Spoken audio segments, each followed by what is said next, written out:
Obviously, such firms are not the norm. They are the exception. But there's no reason why they cannot be the norm.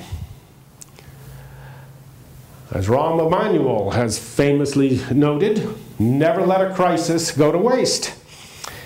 It would be a shame if we wasted the current economic crisis, if we did not use it as an occasion to reflect on the meaning and role of business.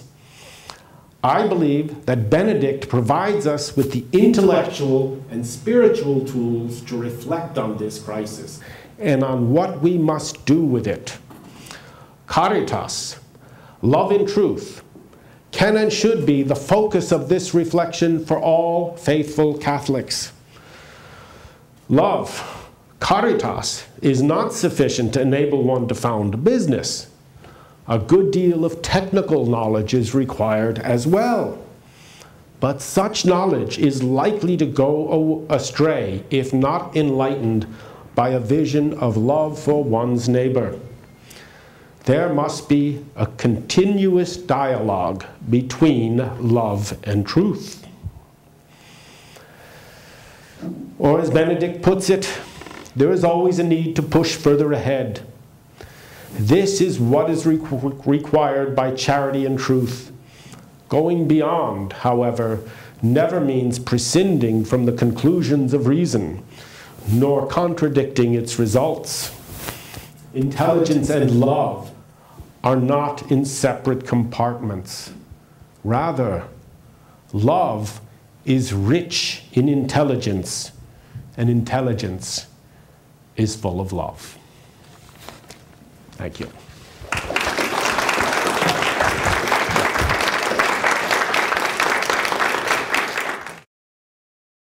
Hi. I was wondering if you could spell and say again the names of those firms so I could actually look them up. Oh, yes. Real Precision Manufacturing, R-E-E-L-L. Okay. And the Springfield Remanufacturing Company. Jack, yes.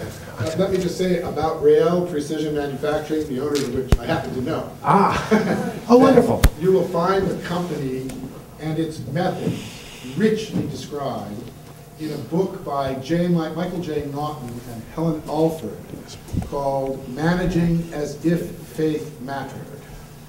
Okay? And then you can also go to the Monsignor John L. Ryan Institute website, which you can get to by going to www.stthomas.edu. It's a portion of the University of St. Thomas's Catholic Center for Catholic Studies. And there's a great deal of work stretching back to about 1993 on Real and associated firms. The founders of Real were evangelical and are evangelical Christians. They're presently selling the business to their employees. But they got onto their business model by reading papal encyclicals. So the dialectic, which is what's the right word, documented on the website, is most interesting. Also, Jack Stack of Springfield Remanufacturing has a series of books. A Stake in the Outcome, The Great Game of Business, also very interesting. And the book, Managing as If Faith Mattered, absolutely marvelous. And what about the people in Spain? What's the name of that company? Mondragon, the Mondragon Cooperative Corporation.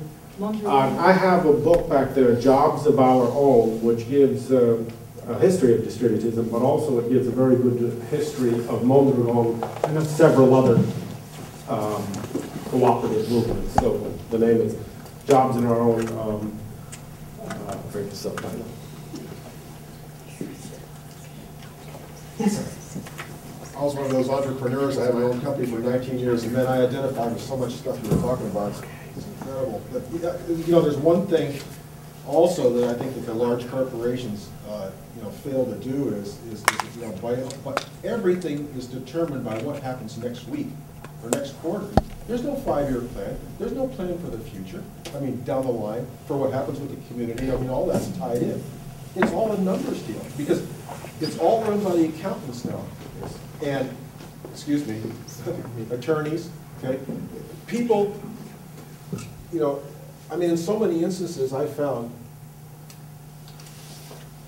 Time after time after time, the entrepreneur, the marketing person, the person that knows about the product is not making any decisions anymore. I've got both wires, if you can believe it here. No, and I think, you know, maybe an interesting circumstance on that. If you take Friedrich Hayek's critique of socialism, point for point, okay, and you apply it internally to the corporation, you will find that the corporation is actually a planned economy, a managed economy. Why? 70% of global trade, for example, is trades between divisions of the same corporation. But there is no market. And if there is no market, there is no price system. Pricing within the corporation is by socialist allocation. Well, it's incestuous. And I mean, people first enter a corporation, as I did when I was a young man, nothing made sense. And nothing makes sense until you realize that the guy you're selling products to is not your customer. Your customer is the guy who sets the budget. The budget process is your customer, okay? And so within itself, a corporate environment is almost always a socialist environment. It's not a market environment. And frankly, I don't think most of them would not survive without government regulation, government subsidies, tax breaks, etc. They're not economically efficient. They are politically efficient, in my opinion. Yes, sir?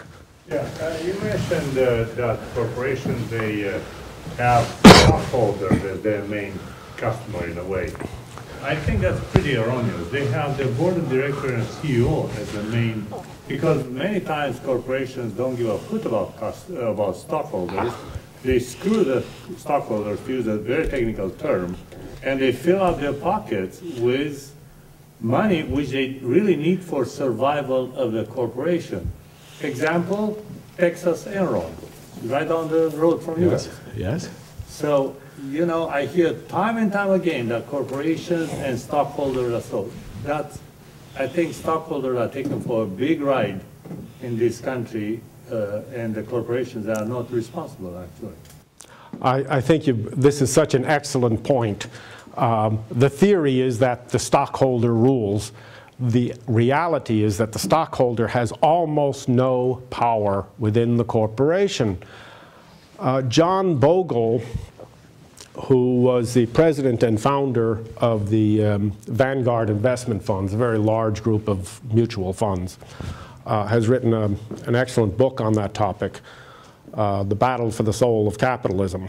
And what he finds that this new class of managers, not of line managers, they're just working stiffs, but of the super executives, these Uber managers, has constituted itself a new class, which is neither owners nor workers, but takes away the values from both and runs the corporation for their own benefits. But yeah, I would recommend Bogle on that subject. He's excellent. Yes, sir. There was a traditional name for that category. They were called robber barons. Well, you know, I would say I'm not sure I agree, because the robber barons really were robbers, but they actually ran the businesses. They owned the businesses that they ran. They actually built some value. They were connected. I mean, Commodore Vanderbilt these people actually built companies which may have been predatory. I'm in the 10th. I'm sorry? During the 19th century. I'm in the 10th. Well, I wasn't going to say that you were older than I was, but.